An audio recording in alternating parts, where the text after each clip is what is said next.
Um segundo aspecto do estudo da população são as pirâmides etárias. Essas pirâmides referem-se a gráficos que vão classificar a população de uma localidade conforme as faixas etárias, dividindo-as por sexo.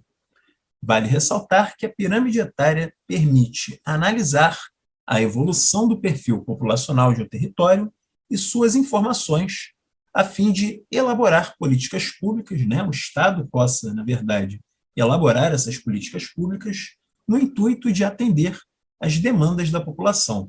Por exemplo, um país que tem uma elevada natalidade, a população jovem ela é maior, então, consequentemente, os investimentos em educação tendem a ser prioritários. Por sua vez, quando a população idosa ela é majoritária ou tem uma grande participação da população, as políticas de atendimento à saúde pública devem ser, por sua vez, prioritárias.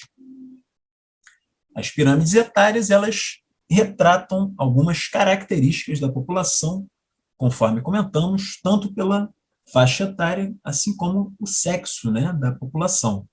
O lado esquerdo, como podemos observar, é a população masculina, enquanto a porção direita da pirâmide ela é representada pelas mulheres.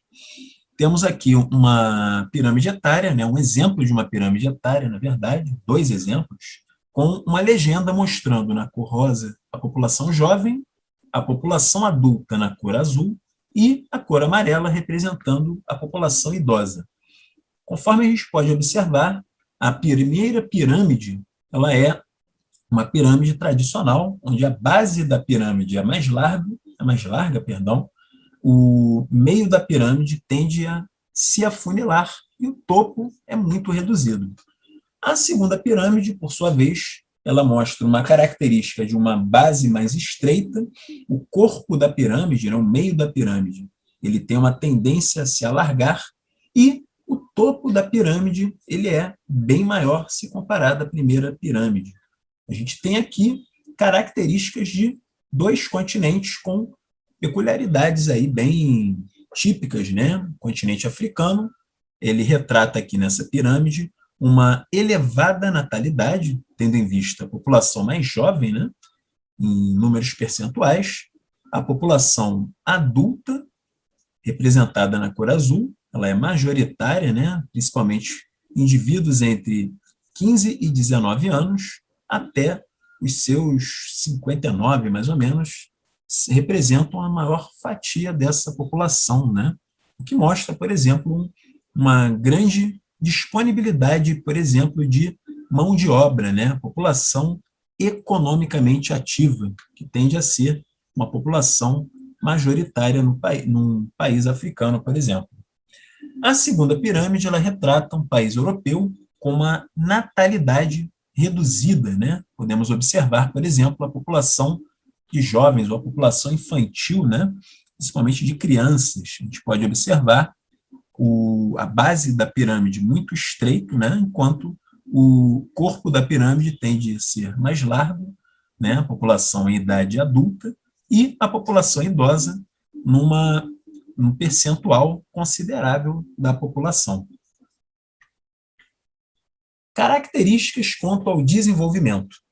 Países menos desenvolvidos, a base é muito larga e o topo é estreito, muito semelhante à primeira pirâmide que vemos no outro slide, né?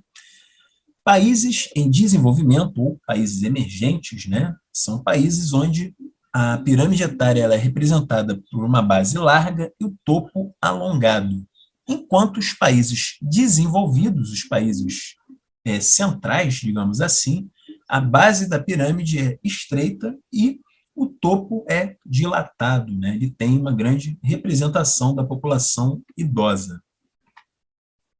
Temos aqui um gráfico, né? Não está muito bem legível, porém, ele representa a evolução da pirâmide etária japonesa entre 1950, fazendo uma projeção até o ano de 2050. A gente pode observar que houve uma evolução no que diz respeito aos aspectos socioeconômicos. Podemos observar a primeira pirâmide, né, no período pós-Segunda Guerra Mundial, uma população jovem majoritária nesse sentido, população adulta muito considerável, representando 59,7% da população, que seria a população em idade ao trabalho, por exemplo, a população economicamente ativa. No ano de 2004, passados aí 54 anos, houve uma mudança drástica no perfil da população, onde podemos observar, por exemplo, o topo da pirâmide bastante alargado, né? O que mostra, por exemplo, o crescimento da população idosa na sociedade japonesa, que, aliás, o Japão é o país com a maior expectativa de vida do mundo.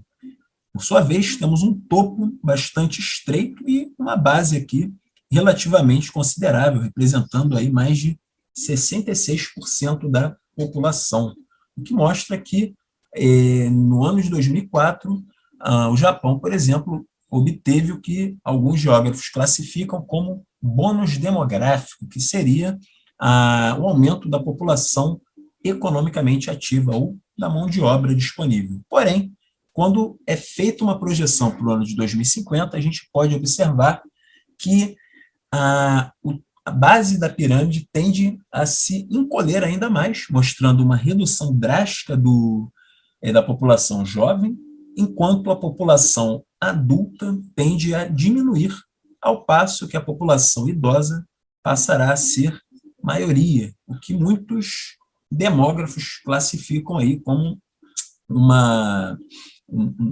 risco, digamos assim, em relação a gastos sociais, por exemplo, com saúde, aposentadoria, entre outros. Então, o Japão, caso o crescimento vegetativo, o crescimento natural, continue nesse mesmo ritmo, assim como as migrações, a tendência é que essa pirâmide represente exatamente a população japonesa no ano de 2050. A população atualmente encontra-se em processo de crescimento, porém, em um ritmo menos acelerado que décadas anteriores, devido à queda da fecundidade nos países subdesenvolvidos nas últimas décadas.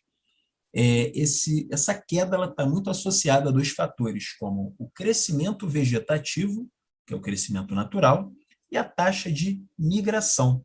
Normalmente, quando um país subdesenvolvido tende a ser uma área de repulsão populacional, né? As pessoas deixam esse país subdesenvolvido em busca de melhores condições de vida, isso também impacta bastante no crescimento da população daquele país. Quem gostou do vídeo, dê um like, inscreva-se no canal. Por hoje ficamos por aqui. Um grande abraço a todos e até a próxima.